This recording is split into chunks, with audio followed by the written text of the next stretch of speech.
Hello, I'm Tara Brabazon. I'm the Dean of Graduate Research at Flinders University, and welcome to Vlog 125, podcasting for PhD students. Now, this is a fun, weird and quite exciting session for me to deliver. I'm actually at my kitchen table because I needed a bit of space for kit, including a funnel, but more of the funnel later. This is a really surprising and exciting vlog for me to deliver. As some of you may know, I'm one of the earliest academic podcasters on the planet. It's something that I research, it's something that I use in my research and also use in my teaching. But these days, and my sort of leadership roles that I've done in the last decade or so, I tend to sort of just do podcasting and not talk about it a great deal. I use my skill set and my kit to enable other people's career. So podcasting clearly is part of a public intellectual function, and let's hope it's also part of an organic intellectual function. But this vlog is surprising, and it comes via the interview that I did with the wonderful Philippa Grand at Emerald Publishing in Yorkshire. And I was happily talking with her about something else. I think I was talking with her about audiobooks and the diversity of publishing that exists right now. And all of a sudden, she came out with podcasting is transforming academic publishing. And you can see the surprise on my face because I wasn't even going to talk about that. And yet for Philippa, the podcasts are really mattering to academic publishing. And I researched, since I came back from the United Kingdom, a little bit about the most current, most accurate material on podcasting that's been released in the last 3-4 months on academic publishing. And look, the results even surprised me. So I think it is timely and really exciting that we actually talk about podcasting for you. And podcasting has often been the sort of unpopular child, the runt of the litter in social media. You know, we're a very tight community, we support each other, we've developed this thing called podcasting, but we're sort of geeks together, and we were sort of a bit unpopular. It's like all Twitter, all Facebook, all Instagram, and then there's those weird podcasters over there playing with kit. We better leave them alone. But in the last 5 years, podcasting is clearly no longer the runt of the litter. And I think probably that great podcast Serial started to transform everything in the last 2 years. It became part of popular culture. People gained a demand, and I would also argue a sonic literacy for high quality non-fiction content. So it's no surprise that all of a sudden academic podcasting has become a thing. Who knew this was a thing? Well, this is a thing. And look, I should have known this. You know, the surprise that I had in response to Philippa's interview was a bit bonkers, really, because I should have known this. When Steve and I recorded our University of Trumpland podcast in the January of 2016, as Trump had just been inaugurated as president, we recorded that podcast. I think we did it on a Saturday. In fact, we did it just over there. We did a lot of our podcasts in this area. And we'd recorded it on the Saturday. I edited it up and sent it up to my podcatcher. And I sort of, as I always do on Sunday morning, had a look at the downloads from the podcast overnight. And this thing had gone absolutely bonkers. Like, we always have thousands of downloads, for which we were always incredibly grateful. But this one had gone to tens of thousands of downloads incredibly quickly. And like, I even brought Steve in on the Sunday morning to say, am I misreading those download figures? Right? So clearly I should have known something was happening. And look, we did, because we went, well, we're saying something that is of interest there. So the book Trump Studies, in some ways, came from the success of that podcast. And also, I realised something else as I was on the train from Yorkshire down to Manchester Airport, thinking about that interview with Philippa. And suddenly some pennies dropped for me, because after Steve's death, you know, thousands of people around the world sent me letters and emails and cards and flowers, and thank you all to everyone for that. That was fantastic and remarkable. And you know, these people had been taught by Steve, supervised by Steve, had read his books. But something odd happened, and I didn't really understand it at the time. But the people who were most desolate, who just couldn't actually get over the fact that Steve had gone, were our podcast listeners. And they were writing me page upon page upon page of an email. Long letters from all around the world arrived at the Office of Graduate Research, and they were our podcast listeners. And there was a level of intimacy there that came as a surprise to me. And can I say, how fantastic is it that a 66-year-old distinguished international academic had his most outstanding out there fans via podcasting? And Steve, can I say, would have loved that. But that story, that pennies drop moment, is important to what we're talking about today, because podcasting creates a connection, and that connection is of interest to me today. So let's talk about why podcasting matters. And let's firstly have a little bit of a chat about sonic media. Most of you know one of my night jobs is as a researcher of sonic media. I teach this stuff. Now, sonic media matters because it's not visual. It is literally not in your face. It can be downloaded, sonic media can be downloaded to nest into your life, to nestle into your everyday life. You can listen to podcasts while you're doing your commute in the morning, while you're exercising, while you're walking. In the old days, we used to refer to media like podcasting as secondary media. You're doing something else, and this secondary media weaves through your life. So sound only, sonic media are really important because you can listen to it, listen to high quality content while you're doing something else. And therefore that's incredibly important for you as PhD students and academics more generally that are developing that author platform. Because this is an intimate medium. You are whispering into somebody's ear. That's what podcasts are.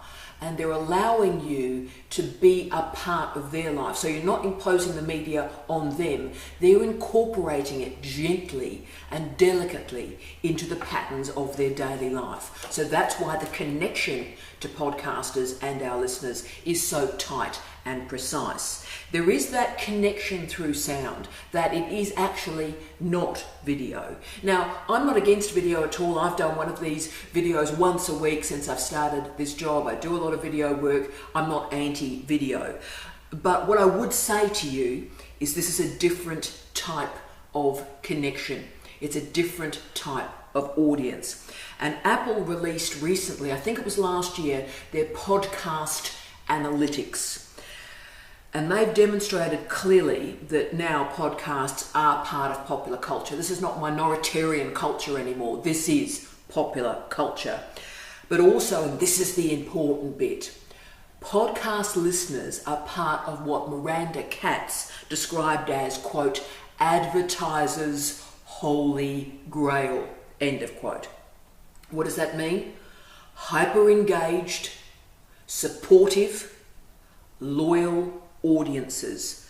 Now, what makes podcasting remarkable is that listeners stay with the podcast throughout its presentation. They listen to the lot. In video, of course, people go, oh, look, they'll watch a couple of minutes. Oh, I'm not hugely interested. Back away. You know, we all do that. We see something interesting on Facebook, watch about 30 seconds of it, go, oh, look, that was interesting, and move to the next thing, right? That's video. Podcasting is different. And, you know, the analytics show this. When you've got your listeners, they stay with you throughout the podcast. That's the loyalty. That is incredible. And also, and this is the bit I love, and I'm actually doing some research work on this at the moment, writing a piece on this at the moment, that podcast listeners don't want standardization. Podcast listeners really, I think, are the new punks, and I'm calling them that. They want experimentation in form and experimentation in length. They want you to be very DIY. They want you to have a go and try new things, and they'll stay with you through those experiments. So you can see how incredibly important this is to academics. And this is a big audience. Now let me just tell you, I've got this data set from last month. So this data set is from last month. Podcast subscriptions on iTunes have now expanded beyond 1 billion. There are more than 1 billion subscriptions on iTunes alone for podcasts. And the number of unique monthly podcast listeners is 75 million. Monthly. Wow. Now, podcasts are engaging gently with the needs and the interests of the listener. Now, video demands attention, there's no doubt about that, but we live in an attention-poor age. Also, and this is just from your perspective, podcasts are easier to record than video or vodcasts. Now, I've got this video thing down. I know what I'm doing. I've been working with video since I was 12, and that's a long time ago. So I get video, I know how to work video. But let me tell you, making high quality audio is much easier than video. And if you are, say, talking to people through your podcast, like doing some interviews, as we've done both on video and in audio in our podcast series, if you're talking and interviewing with people, the camera does intimidate people. So it takes a long time, and often you see me doing this live for these vlogs, but it intimidates people and they get a bit scared and a bit nervous, and it takes a while to calm everything down to get that high quality content. Whereas if you've simply got a recorder on a desk, it's much less intimidating for people and you get higher quality content from interviewees. So that's something to think about. Also, video demands a lot more of you as a presenter, and I'm not going to fudge this or make this up. I do these videos in one take. This is Saturday morning. I either do them on Saturday mornings or Sunday mornings, and I do these vlogs in one take. But it takes probably 20 to 30 hours of preparation to be able to do it in one take. And those of you that see me in the gym every morning know that I am on the treadmill with the cards, learning the cards every single morning of my life. Now, if you can't do these videos in one take, and it's very hard to do, then you sort of lose your day, because you start and stop, and you start and stop, and you go again, start and stop, and you waste a lot of time if you can't deliver quickly. With audio, there's much more dexterity with editing. So if you make some errors or some mistakes or some missteps, you can edit them with greater ease. So therefore, let's talk about you and podcasts. I'm going to put in place some definitions here, and then I'm going to be really prescriptive about kit. I'm going to tell you the kit that you should buy if you want to do this today. There's plenty of options and opportunities, but if you want to actually get into this quickly and not make a mistake and not waste a lot of money, I'm going to give you the kit to buy today. So yes, a podcast is audio content. A vlog or a vodcast is used to describe video content. Now, audio files can be downloaded or pulled to the listener, so they go, oh, there's a link, click and download and listen to it. But they can also be pushed to the listener via subscription or syndication. So you sign up for a podcast, and when the new potty arrives, it magically downloads to your computer or device. So that's great. Now, podcasts are bespoke and they're customized. There are millions upon millions of podcasts. You pick any topic and there will be a podcast series on it. And so for academics, this is great. There may be 5 people in Australia who are interested in the work that you're researching. But around the world, there are probably 5,000 of you. And therefore, by recording a podcast, you create new communities, deterritorialized communities that are interested in your content. You make incredible and real and intimate connections through those podcasts. So the word podcast is a portmanteau for, of course, iPod. Remember these little fellas? iPod and broadcasting created podcasting. Podcasts were and are, and this is a decade ago, what was often called disruptive media. I don't like that phrase, but in this case it is accurate. So what that meant was podcasts arrived and they disrupted radio, because all of a sudden people like me just stopped listening to radio. No interest in radio. I can find high quality content on the very specific areas that I'm terribly interested in, downloaded to me in my own time for my convenience. So I simply disconnected from radio, as tens of thousands of people did. So podcasting was a disruptive media form for radio, just like, say, YouTube was disruptive for broadcast television. Yeah? So this is an individual media. Very, very small topics can get a very, very large audience, and that's incredibly useful for you as a PhD student thinking about dissemination. However small your topic, there will be people around the world who are terribly, terribly interested in it and want to talk to you about it. And what's important is once the podcast is produced, particularly early on, just as you're starting, do start to triangulate it around social media. So here's a podcast, put it on Twitter, put it on Facebook, put it on LinkedIn so people can listen to it. It is pulled to them. But then they think, oh, this person's interesting, and they subscribe to the podcast. But in the early days, the first 3 or so months, you need to push that content to people so they know it exists. So I'm now going to be pretty prescriptive, and that's why we've got the kit all over my kitchen table. We're now going to be really prescriptive because there are plenty of options for you if you want to create a podcast. You could use your mobile phone to record stuff, but I really wouldn't.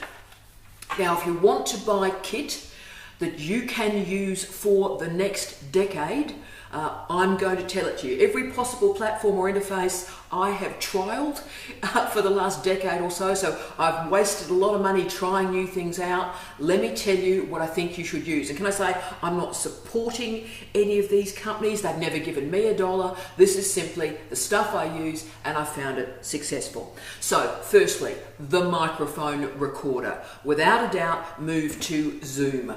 Zoom is a German company, and their microphones are absolutely outstanding. The Zoom 2 is great. That's your baseline model, the cheapest. That's fine. That's great. The Zoom 4 is the next one up, and the Zoom 4 is great.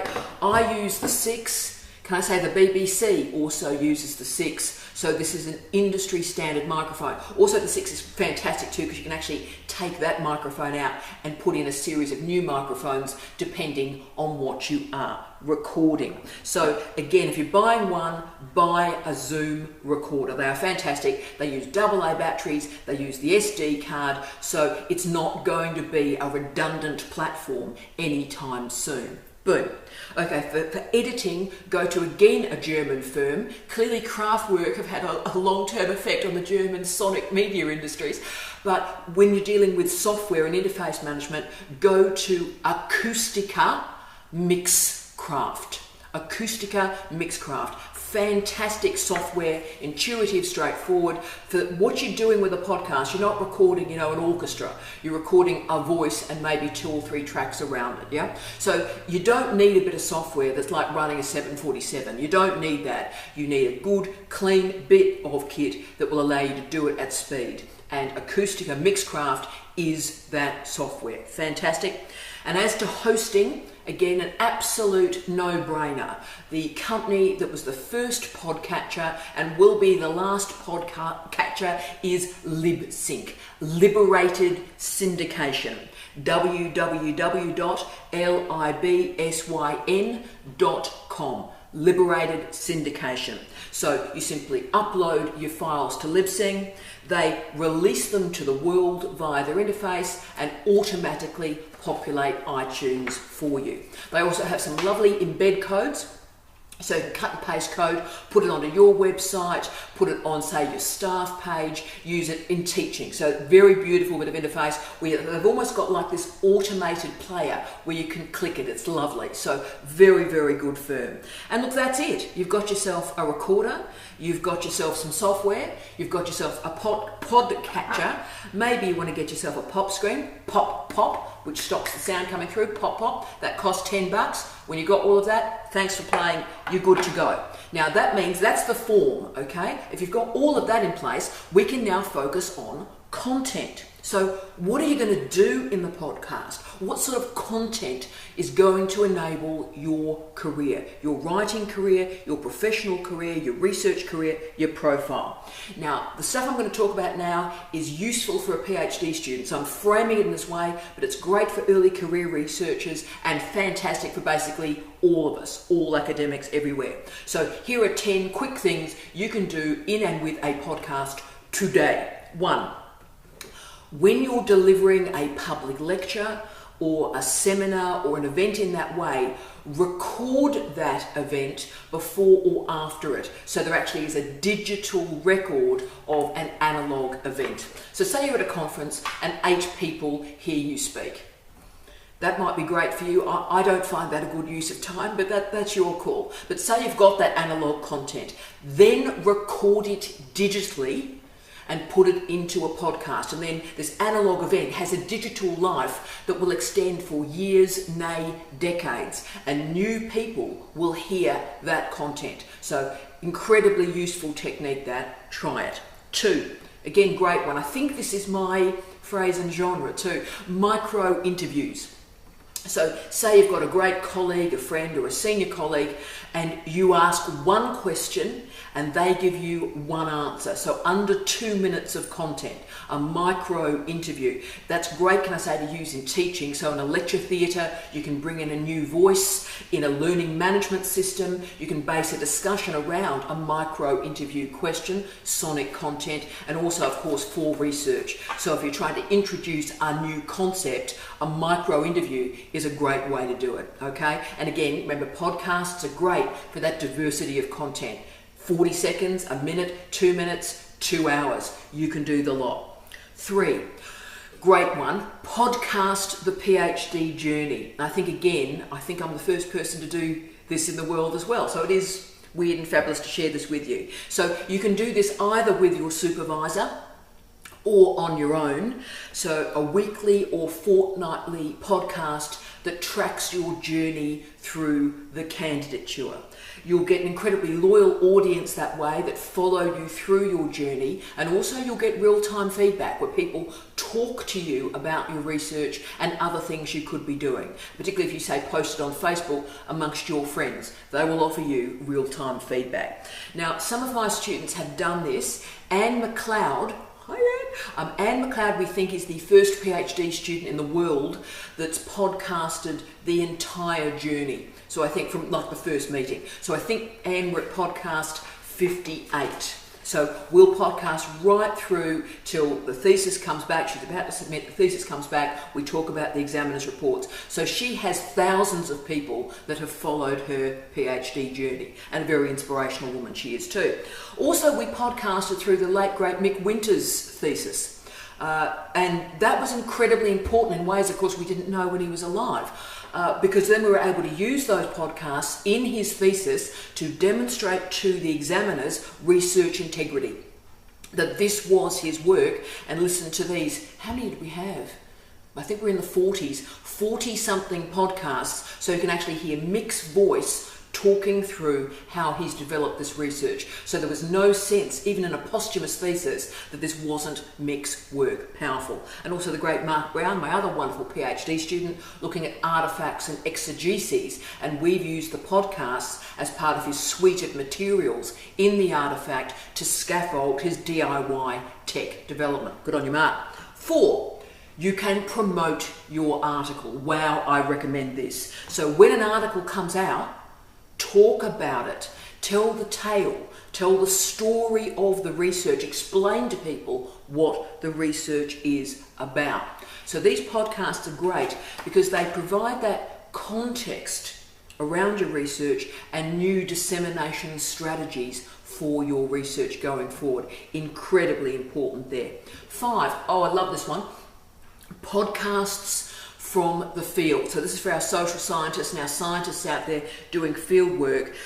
This is a great way to capture your experiences in the field and reflect upon them in real time. And again, this material can then be cited and used in your thesis as here is the fieldwork sonic or audio diary that people can hear in real time, something that's happening and your reflection on it. And then your meta-reflection occurs in the thesis itself. Incredibly important that. Haven't seen enough work on that area yet in the refereed literature, but that's big. Podcasting and fieldwork, huge. 6, this is how I originally got into sonic media actually. Capture and disseminate high theory or abstract ideas. This comes from the Open University, who transformed how we think about education, particularly in the 1970s. And when they were delivering their distance education materials, When stuff was tough, so the really complicated material, they would release it on audio cassette alone, because they argued for the abstract ideas, sound worked best. So it could, again, settle or nest in somebody's life, and they could reflect upon those really complicated ideas in a different way to just that visual saturation. And I've used that principle and idea throughout my teaching and learning career as well, and I found it to be accurate. 7, oh yeah, talk through an argument before you write it. This is big. Now, Steve was the master of this, can I say? I'm not sure I would have thought of this on my own. But Steve, in the December-January of 2015-16, we were on annual leave around Christmas, and he said, look, I think I'm going to write this new book called Theoretical Times. I've got the phrase, I think I know what I'm going to do, but can we record podcasts on 12 topics to just see if anything's there? So we worked through what the 12 topics would be. I wrote questions for each of those 12, and we recorded one podcast a day. Some of our podcast listeners might remember this. So I recorded it, I edited it, we loaded it up, and he got real-time feedback via Twitter and LinkedIn and Facebook overnight for our colleagues in North America and in Europe. So this went on for 12 days. And so by the end of the 12 days, he had all this content to listen to while he was writing the chapters, and all this real-time feedback about other areas he could consider. So how fantastic is that in terms of a way to write a book? I would never have thought of that. And can I say, those podcasts are still in the top 20 of our podcasts that are downloaded every single month. And what I would also say is, by us using the phrase theoretical times connected to Steve Redhead, by the time the book was published, there was a big audience there. His author platform was secure, that linked his name with the Theoretical Times project. So the podcast built the author platform for the book. Huge. 8, great one for you. Interview leaders in your field. So when you go somewhere, when you go to a conference, when you go to a symposium or an event, send an email to the big name person a week or so before that event and ask them if you could borrow their time for half an hour or an hour and do an interview with them about their new publication, their new article, their new book, something new. And you will be amazed how often people say yes. When I go to a conference, obviously I do a lot of media, that's the broadcast mainstream media, but I also always try and make time for the PhD students who do a video with me, do a podcast with me, do something for their blog. So don't think you're asking a keynote to do something strange here. Ask, and that person will then know you, and they'll remember you as, oh, Michael, you're the guy I did that podcast with. You then gain a profile by your podcast working with this person. So always just ask, and you'll be amazed how often they say yes. 9, big one. We've done this as part of the Office of Graduate Research. Record a seminar on a key article, a key new idea, a key new book. So get your mates together, get the lab together, get the crew together, all read this article or this book or this new idea and have a discussion about it and record it. Record that seminar, and then that shows you and your mates and your friends and your colleagues are at the cutting edge of knowledge, and that podcast will move as that new idea moves. So you'll gain profile and traction through it as well. 10, biggie, configure new audiences for your content. Configure new audiences for your content. So at best, podcasts have a translation function. So they take your research and they translate it for new audiences that may not have found that article. So this is particularly important in health and education, no doubt about it, but it's important for all of us. You need to work at linking this high quality research with an audience. You've got to do that work, and the podcast is a great translation mechanism to do that. They're great for that translation work. Here's the article, here's why it matters to you. So as you can see, podcasts create connections. They create bridges for you.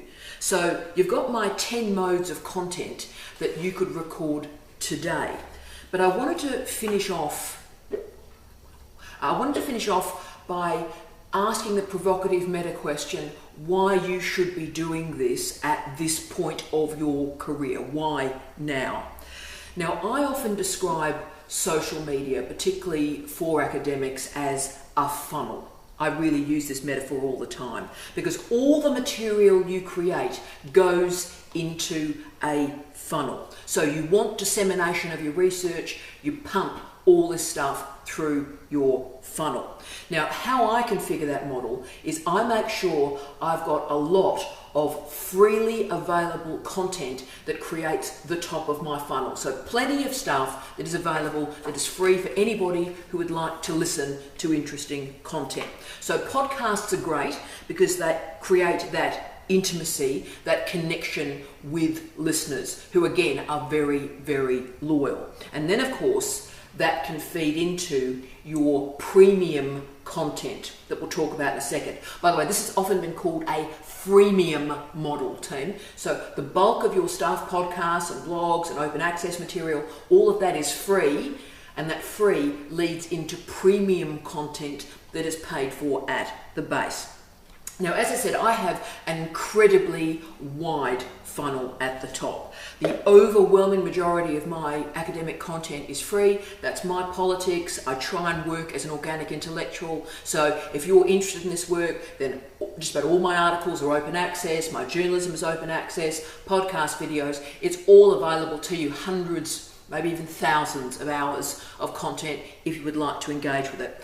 But the argument is all my free stuff funnels into the books. So the books are the paid content. If you would like an immersive experience where I'm pulling a lot of ideas together in a considered way, then that's the book and that's what you pay for. Now, most of our academic stuff is free, and you decide which bit of your career you want to monetize, you want to make money from.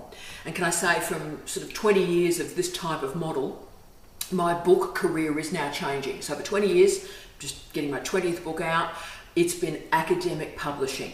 I'm now starting to get requests for trade books, and that will change the modelling again.